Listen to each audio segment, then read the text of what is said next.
आज हम लोग देखेंगे binary relation on A set. तो बाइनरी रिलेशन किसे कहते हैं, तो आइए देखते हैं।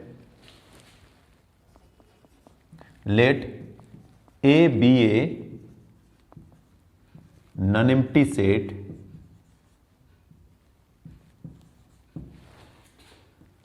then every subset of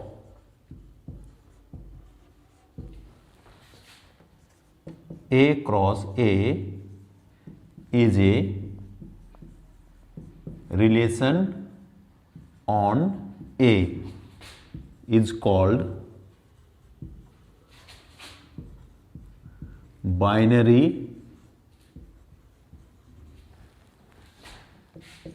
relation or simply a relation on set A। तो बाइनरी रिलेशन क्या है? जब हम किसी एक ही सेट पर कोई रिलेशन डिफाइन करते हैं तो उसको हम बाइनरी रिलेशन कहते हैं। तो relation is A subset of A cross ए होगा। तो इसमें दोनों सेट, फर्स्ट सेट ए और सेकंड सेट भी क्या होगा? ए होगा।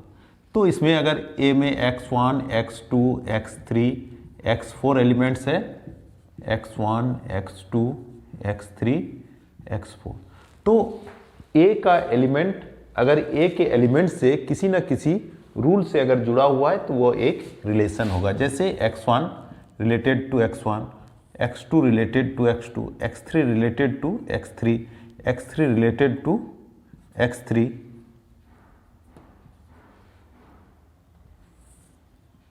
तो this is a relation from A to A and which is a binary relation on set A। तो यहां हम लोग देखते हैं since phi is subset of A cross A. Empty set क्या होता है? किसी भी सेट का सबसेट होता है। तो यहां हम देख रहे हैं कि ए क्रॉस ए अगर कार्टेशियन प्रोडक्ट ऑफ ए और ए है तो फाई क्या होगा? इसका एक सबसेट होगा। And every subset of A cross A is A relation, therefore phi is a relation on A is called empty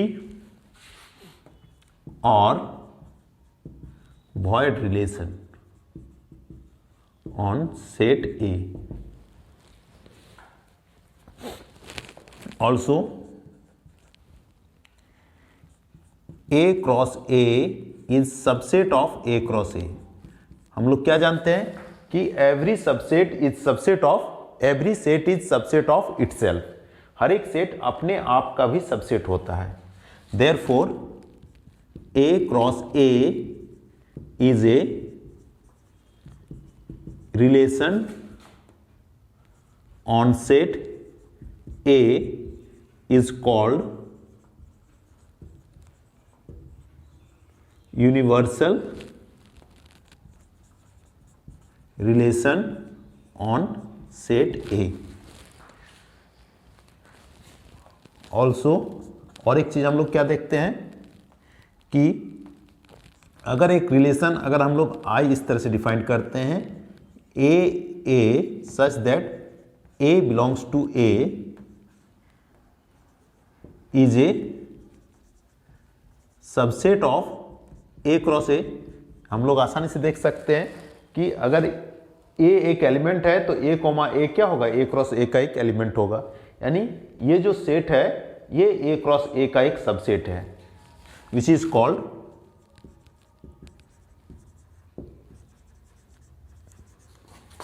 identity relation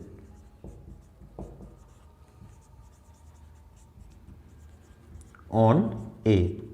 तो इस तरह से हमने बाइनरी रिलेशंस के अंदर तीन रिलेशंस देखा, एक एम्प्टी रिलेशन, दूसरा यूनिवर्सल रिलेशन और तीसरा क्या है? Identity relation. तो आइए बाइनरी रिलेशन को समझने के लिए हम लोग एक एग्जाम्पल देखते हैं। तो यहाँ हमने एक सेट लिया है A is equal to 1, 2 and 3 and we define a relation R equal to 1, 2, 2, 2, 3, 1, 3, 2। तो ये सेट A है और इस सेट पर एक रिलेशन R डिफाइंड है। हमें क्या दिखाना है कि ये एक बाइनरी रिलेशन है।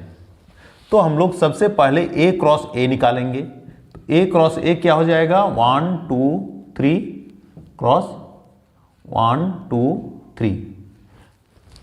Cartesian product of A cross A निकालेंगे। तो A क्रॉस A में कौन कौन एलिमेंट हो जाएगा?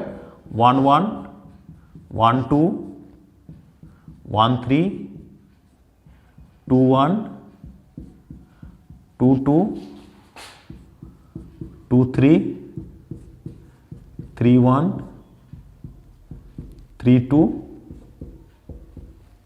3, 3। तो ये मेरा A क्रॉस A आ गया। अब हम लोग अगर ध्यान से देखेंगे, सिंस R जो हमने लिया है 1, 2, 2, 2, 3, 1, 3, 2, ये सारा एलिमेंट A क्रॉस A में भी है। 1, 2, 2, 2, 3, 1 एंड 3, 2। तो since R is subset of A cross A, therefore R is a binary relation on set A। तो यहां हमने दिखा दिया कि R क्या है, एक बाइनरी रिलेशन है सेट A में।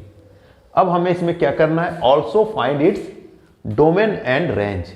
इसका डोमेन और रेंज निकालना है। तो हमने जो डिफिनेशन देखा है, डोमेन ऑफ R क्या होता है? Set of first element of the ordered pair of R। R का जो ऑर्डर्ड पेयर है उसके फर्स्ट एलिमेंट्स के सेट को क्या कहते हैं? डोमेन कहते हैं। तो R में फर्स्ट एलिमेंट में क्या है? 1, 2 एंड 3। तो डोमेन क्या हो गया? 1, 2 एंड 3। और रेंज क्या होता है? Range of R is equal to set of the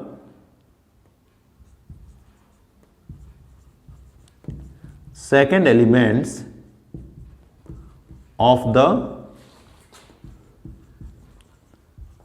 ordered pair of R के ऑर्डर्ड पेयर के सेकंड एलिमेंट के सेट्स क्या देता है? Range of R।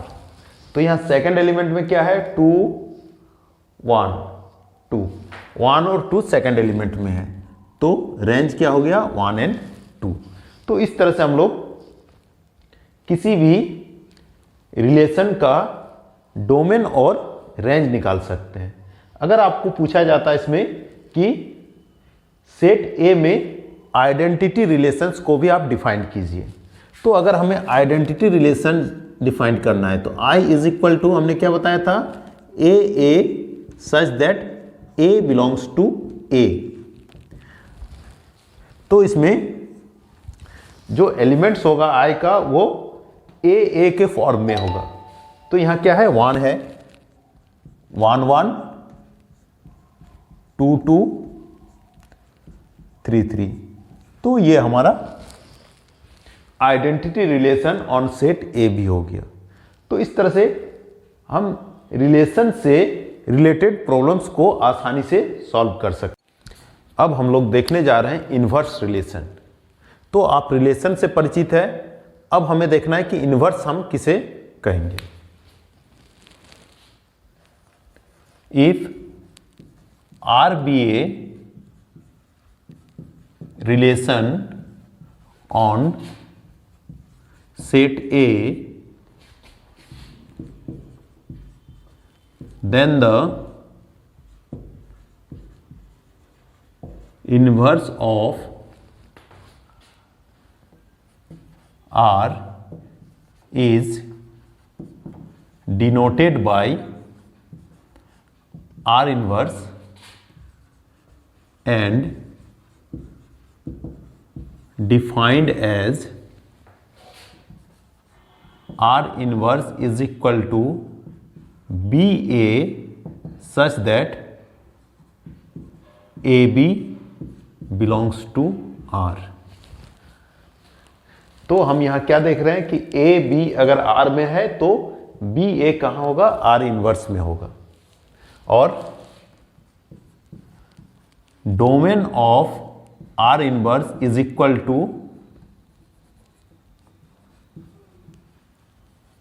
Range of R and range of R inverse is equal to domain of R। जैसे set A to A है x1 x2 x3 x1 x2 x3। तो अगर ये x1 x2 से जुड़ा हुआ है, x2 x1 से जुड़ा हुआ है और x3 x2 से जुड़ा हुआ है, तो यहां मैंने A से A तक में एक रिलेशन R डिफाइन किया। R ये है, तो यहां R इज इक्वल टू कितना हो जाएगा?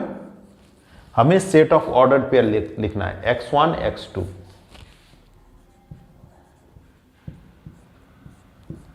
Coma x2 x1 coma x3 x2। तो ये रिलेशन R हो गया। अब जब हम R इनवर्स डिफाइन करेंगे, R इनवर्स के लिए ये सेट हो गया फर्स्ट सेट और ये सेकंड सेट। तो R इनवर्स कितना हो जाएगा? इसका reverse x2 x1 coma x1 x2 और x2 कोमा x3। हम लोग डायग्राम से भी देख सकते हैं, x1 x2 x2 x1 और x2 x3। तो ये हमारा R इनवर्स हो गया। और जैसे डोमेन ऑफ R इनवर्स का domain set of first element x2 x1। यहां अगर हम लोग इसका निकालते हैं डोमेन ऑफ R इनवर्स, तो domain of R inverse set of first element of R inverse, तो इसमें x1 और x2 है, x1 x2 और range of R inverse set of second element में क्या है? x1 x2 x3 x2 x3। अब यहां हम लोग देख रहे हैं domain of R set of first element x1 x2 x3, तो यही है x1 x2 x3, तो ये कितना हो गया? Domain of R। और यहां से अगर हम लोग देखते हैं range of R set of second element, तो सेकंड एलिमेंट में क्या है? x1 और x2 है, यहां भी x2 है, x1 x2, तो x1 x2 ये क्या हो गया? Range of R। तो इस तरह से हम लोग देख सकते हैं कि domain of R inverse is equal to range of R and range of R inverse is equal to domain of R। आइए इनवर्स रिलेशंस को समझने के लिए एक और एग्जांपल हम लोग देखते हैं। यहां हमने एक सेट लिया है, let A be the set of first 10 natural numbers, let R be a binary relation on A defined by R is equal to AB such that AB belongs to R and A plus B to B is equal to 10। तो A और B इस relation से आपस में जुड़े हुए हैं। तो हमारे पास सेट A है, वो क्या है? Be the set of first 10 natural numbers 1 2 3 4 5 6 7 8 9 and 10। ये मेरा सेट A हो गया। और हमारे पास जो रिलेशन दिया हुआ है वो क्या है, since a plus 2b is equal to 10 imply that 2b is equal to 10 minus a imply that b is equal to 10 minus a by 2। तो यहां से हम लोग a के डिफरेंट मान वैल्यू के लिए b का वैल्यू निकाल सकते हैं। तो हम लोग को क्या मिल रहा है, now a is equal to 1 रखने पर क्या होता है, 10 माइनस 1 9, तो ये फ्रैक्शन में आएगा, तो 1 के लिए हमको b नहीं मिल सकता है। तो a जब हम लोग 2 रखेंगे तो b कितना मिलेगा, 10 माइनस 2 8 डिवाइडेड बाई 2, तो b इज इक्वल टू 4। इसी तरह से 3 के लिए हमको b नहीं मिल सकता है, तो a is equal to 4, then b is equal to 10 minus 4 6 divided by 2, यानी b इज इक्वल टू 3। इसी तरह से 5 के लिए हमें b का वैल्यू नहीं मिल सकता है, क्योंकि 10 minus 5 by 2 is not a natural number. तो a is equal to 6, then b will be 10 minus 6 4 by 2 यानी 2। उस तरह से 7 के लिए नहीं मिल सकता है। जब हम लोग a इज इक्वल टू 8 लेंगे तो हमें b क्या मिलेगा, 10 minus 8 2 divided by 2 is equal to 1। आगे 9 के लिए भी हमें कोई वैल्यू नहीं मिलेगा। 10 के लिए 10 माइनस 10 0, 0 एक नेचुरल नंबर नहीं है, यानी 10 के लिए भी हमें कोई वैल्यू नहीं मिल सकता है। तो इस तरह से r इज इक्वल टू क्या हो गया, 2 4 4 3 6 2 एंड 8 1। आप यहां देख भी सकते हैं, अगर a equal to 2 and b equal to 4, 2 plus 4 2 जा 8 इज इक्वल टू 10। तो यहां जितना भी ऑर्डर्ड पेयर है वो इस रिलेशन को सेटिस्फाई कर रहा है। तो यहां हमें r मिल गया। और r इनवर्स का जो हम लोग डिफिनेशन जानते हैं, r is equal to A B, तो r inverse is equal to B A, यानी r में अगर 2 4 है तो r इनवर्स में क्या होगा, 4 2, रिवर्स ऑर्डर में 3 4 2 6 एंड 1 8। ठीक है। अब हमें अगर डोमेन और रेंज निकालना है, domain of r, range of r, domain of r, set of first element is called domain. तो डोमेन कितना हो जाएगा, 2 4 6 8, 2 4 6 एंड 8 इसका डोमेन हो गया। Range of r, set of second element 1 2 3 and 4, 1 2 3 and 4। इसी तरह से हम लोग डोमेन ऑफ r इनवर्स निकालेंगे। तो r इनवर्स का डोमेन, डोमेन यानी सेट ऑफ फर्स्ट एलिमेंट 4 3 2 1, यानी इसको हम लोग लिख सकते हैं 1 2 3 एंड 4। और range of r inverse is equal to set of second element, second element में 2 4 6 8, 2 4 6 एंड 8। तो यहां हम लोग क्या देख रहे हैं कि domain of r is equal to range of r inverse and range of r is equal to domain of r inverse. तो इस तरह से हम लोग डोमेन और रेंज किसी रिलेशंस का और उसके इनवर्स रिलेशंस का निकाल सकते हैं। अब हम लोग देखेंगे वेरियस टाइप्स ऑफ रिलेशंस। किसी रिलेशंस को हम लोग कब रिफ्लेक्सिव कहेंगे, कब सिमेट्रिक कहेंगे और कब ट्रांजिटिव कहेंगे। लेट R be a relation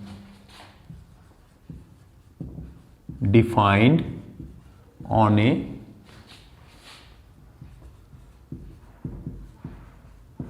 non-empty set A, then R is said to be one number reflexive if A belongs to R for all। इस सिंबल को क्या पढ़ा जाता है? For all. For all A belongs to A। तो किसी relation को reflexive का कब कहेंगे? जब A belongs to R for all A belongs to A। Second, symmetric. If AB belongs to R, imply that BA belongs to R for all AB belongs to A। And third, transitive। If AB belongs to R and BC belongs to R, imply that AC belongs to R for all A, B, C belongs to A। तो इस तरह से किसी relation को हम लोग reflexive कहेंगे जब A बिलोंग्स टू R, यानी A related to A for all A belongs to A। Symmetric कहेंगे जब A related to B, imply that B related to A for all A B belongs to A। And third, transitive. If A related to B and B related to C, imply that A related to C for all A B C belongs to A। तो इस तरह से हम लोग किसी relation को reflexive, symmetric और transitive में डिवाइड कर सकते हैं। एक हम लोग एग्जाम्पल देखते हैं। Let A is equal to 1, 2 and 3 and we define a relation R on A as R is equal to 1, 1, 1, 2, 2, 1, 2, 2, 3, 1, 1, 3,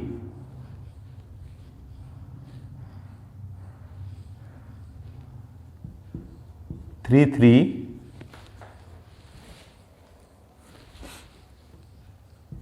3, 2 and 2, 3। तो यहां हमने एक रिलेशन R डिफाइन किया है।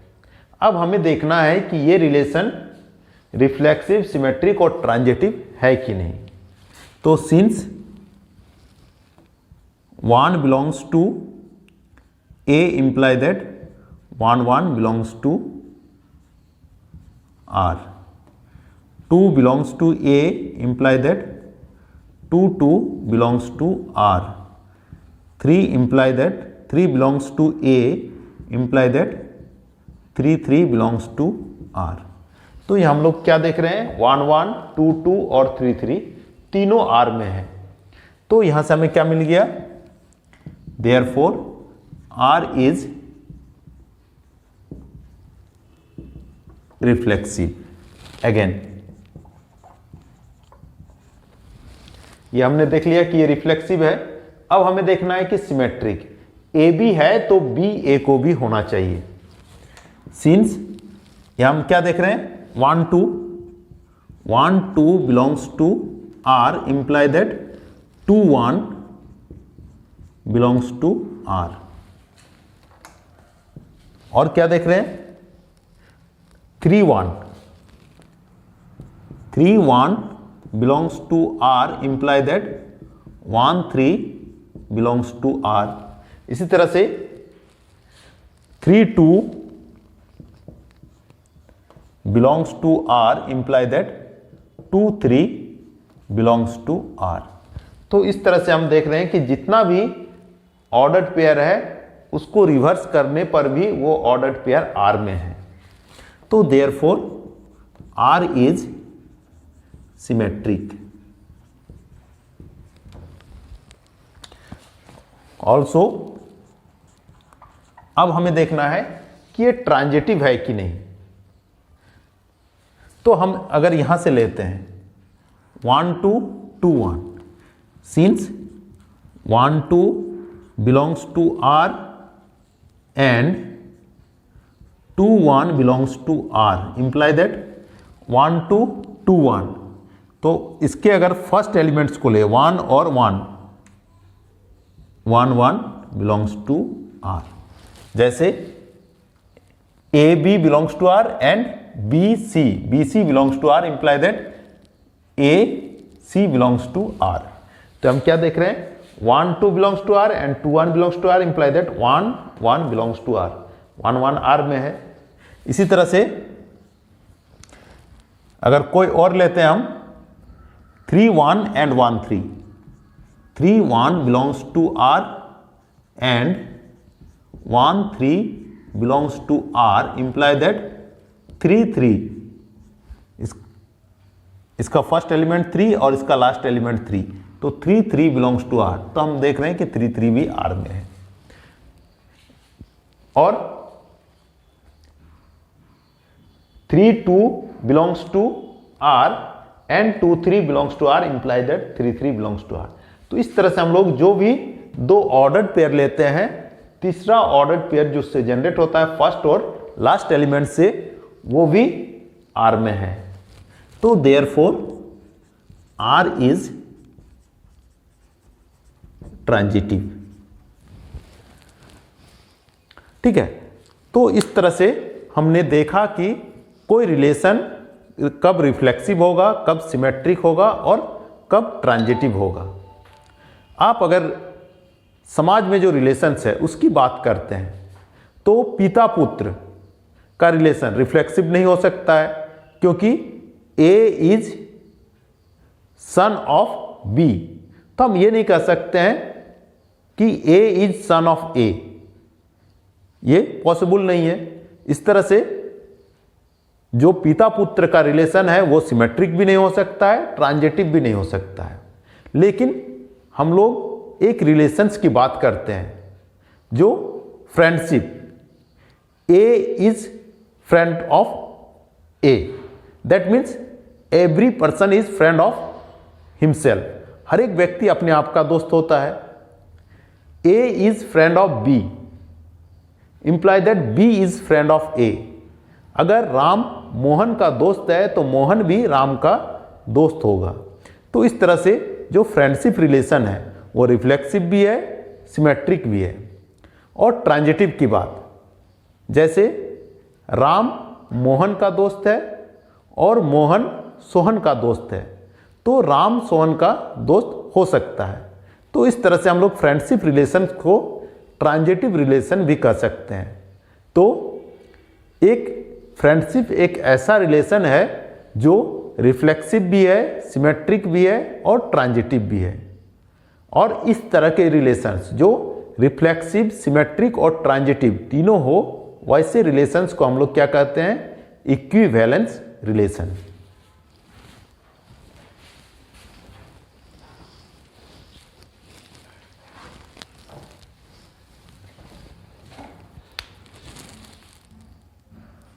तो आगे बात करते हैं हम लोग equivalence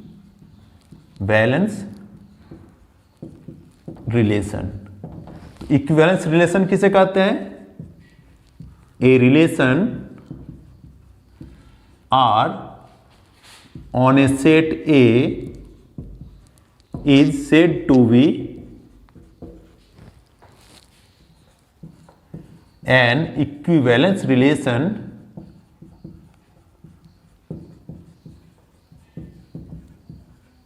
if R is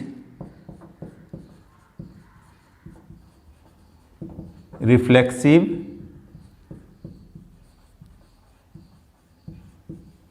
symmetric and transitive।